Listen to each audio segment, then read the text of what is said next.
Hello বন্ধুরা, creative ক্লাসরুমে তোমাদের সবাইকে স্বাগতম। আশা করি সবাই ভালো আছো। আজকের ভিডিওটিতে আমরা অষ্টম শ্রেণীর স্বাস্থ্য ও সুরক্ষা বইয়ের আত্মপ্রত্যয়ী হয়ে যোগাযোগে অধ্যায়ের আরও একটি ক্লাস নিয়ে চলে এসেছি। গত ক্লাসে আমরা 98 পৃষ্ঠার ছকটি তোমরা কিভাবে সমাধান করবে সেটি নিয়ে আলোচনা করেছিলাম। আজকের ক্লাসে আমরা 100 এবং 101 পৃষ্ঠার ছকটি তোমরা কিভাবে সমাধান করবে সেটি নিয়ে আলোচনা করব। তাহলে চলো আজকের ক্লাসটি শুরু করা যাক। এখানে দেখো প্রথমে কিছু লেখা রয়েছে, আমরা এগুলো পড়ে নেব। যেহেতু আমাদের জীবনের অভিজ্ঞতাগুলো হুবহু একরকম নয়, তাই আমাদের পরস্পরের দৃষ্টিভঙ্গি ও ব্যাখ্যা আলাদা।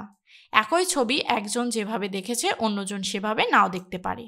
তারা ভিন্নভাবে বা ভিন্ন কিছু দেখছে, তার মানে কিন্তু এই না যে সে অথবা তার বন্ধু বা সহপাঠী ভুল ভাবছে।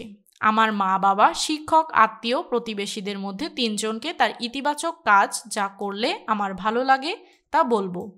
সাথে সাথে প্রয়োজন বা প্রত্যাশা, অর্থাৎ আমি যা চাই এবং করলে আমার অনেক ভালো লাগবে তা শেয়ার করব, যেমন ইতিবাচক কাজ।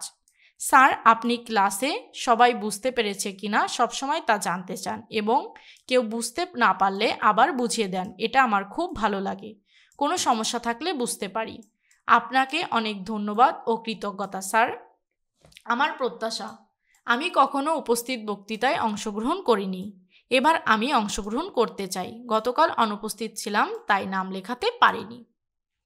এরপর দেখো, আমার ভালো লাগা ও প্রত্যাশা প্রকাশের অভিজ্ঞতা। এই শিরোনামে আমাদেরকে এই ছকটি পূরণ করতে হবে, যেখানে আমার ভালো লাগা ও প্রত্যাশা প্রকাশের অভিজ্ঞতা সম্পর্কে লিখতে হবে। এখানে দেখো প্রথমে রয়েছে যাদের সাথে কথা বলেছি এবং কি অভিজ্ঞতা হয়েছে, অনুভূতি কেমন হয়েছে এবং সে বিষয়ে চিন্তা। আমি তোমাদের জন্য এখানে নমুনা উত্তরটি করে দিয়েছি, যেখান থেকে তোমরা খুব সহজে ধারণা নিয়ে উত্তরটি লিখে ফেলতে পারবে। চলো উত্তরটি দেখে নেওয়া যাক। তবে তার আগে যারা এখনও আমার চ্যানেলটিকে সাবস্ক্রাইব করনি, প্রতিদিনের ক্লাস এবং শিক্ষা বিষয়ক বিভিন্ন আপডেট তথ্য পাওয়ার জন্য এখনই চ্যানেলটিকে সাবস্ক্রাইব করে রাখবে। এখানে দেখো আমার ভালো লাগা ও প্রত্যাশা প্রকাশের অভিজ্ঞতার ছক। প্রথমে যাদের সাথে কথা বলেছি, প্রথমে রয়েছে মা। অভিজ্ঞতা, তুমি সারাদিন অনেক কাজ করো, আমাদের জন্য মজার মজার খাবার রান্না করো, সারাদিন অনেক পরিশ্রম করো। অনুভূতি, তোমার রান্না অনেক মজা, আমরা তোমার প্রতি কৃতজ্ঞ। চিন্তা, শীত চলে এসেছে, যদি তুমি কষ্ট করে আমার পছন্দের দুধ পুলি, চিতই আর ভাপা পিঠা বানিয়ে খাওয়াও তাহলে আমি অনেক খুশি হব। এরপর দেখো বাবা। অফিসের সারাদিন কাজ করেও তুমি বাসায় এসে আমাদের পড়াশুনোর খোঁজ খবর নাও, ভালোভাবে হাসি মুখে কথা বলো, অনেক পরিশ্রমের পরও আমাদের সময় দাও, এটা অনেক ভালো লাগে আমার।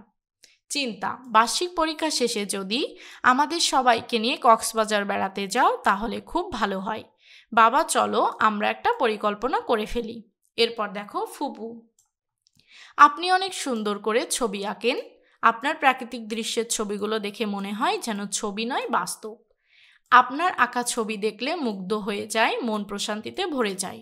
এরপর চিন্তা, যদি আমাকে আপনি ছবি আঁকানো শিখিয়ে দেন তাহলে আমিও চেষ্টা করব আপনার মতো সুন্দর করে ছবি আঁকতে। আশা করি তোমরা উত্তরটি বুঝতে পেরেছো। এখান থেকে তোমরা ধারণা পেয়েছো কিভাবে তোমরা তোমাদের উত্তরটি ছকে লিখবে।